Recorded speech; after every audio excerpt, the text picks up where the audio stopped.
নমস্কার বন্ধুরা, দেবশ্রী ব্লগে তোমাদের সবাইকে ওয়েলকাম। Good morning. তোমরা কেমন আছো? আমি ভালো আছি। আজকে আমি এসছি ছাদে, আমাদের ছাদ বাগান দেখাতে এসছি।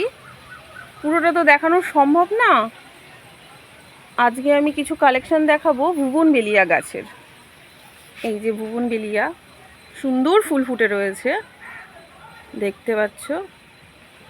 কিছু কালেকশন আমি তোমাদের আজকে দেখাচ্ছি ভুবনবেলিয়া গাছের।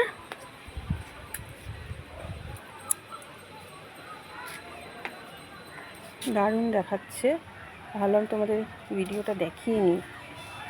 প্রত্যেকটা ভুবনবেলিয়া গাছে ফুল ফুটে রয়েছে, দেখো তোমরা। প্রচণ্ড হাওয়া দিচ্ছে, আজকে ঝড় আসবে শুনেছি। জানি না তারপর কি অবস্থা হবে আমাদের এই গাছে, কতটা ক্ষতি হবে জানি না। ভালো একবার ভিডিওটা করে রাখি।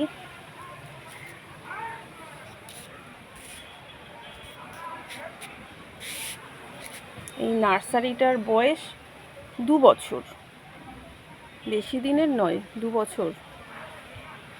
আমার হাজব্যান্ড শখ করে এটা করেছে, মানে শখ ছিল, গাছের শখ। উনি থাকতেন বাইরে, উনি সার্ভিস করতেন প্রাইভেট কোম্পানিতে।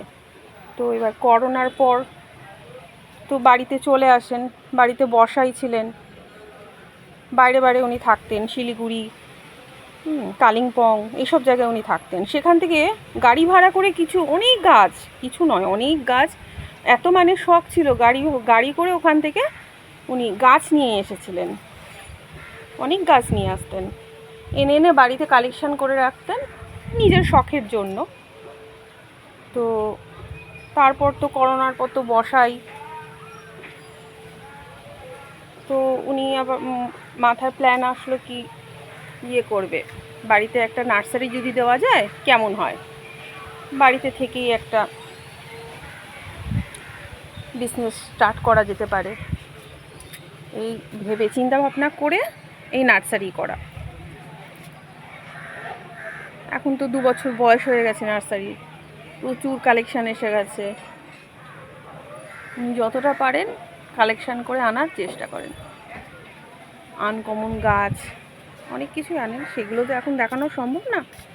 তোমরা যারা গাছ ভালোবাসো তাদের জন্য আমি মাঝে মাঝেই ভিডিও করব, দেখতে পাবে আমার ব্লগে। আজকে আমি শুধু ভুবনবেলিয়ার কালেকশানটা আমি দেখাচ্ছি, কারণ আমার খুব ভালো লাগছে দেখতে। ভুবনবেলিয়া ফুল ফুটে রয়েছে প্রত্যেকটা গাছে, এত ভালো লাগছে দেখতে। আজকে তো প্রচণ্ড ঝড় বৃষ্টি আসার কথা, আজকে রাত থেকেই শুরু হয়ে যাবে ঝড়। তারপর যে কি হবে সেটা ভেবেই টেনশন হয়ে যাচ্ছে, কী যে অবস্থা হবে আমাদের নার্সারির জানি না। ঠিক আছে, এখানেই শেষ করলাম ব্লগটা।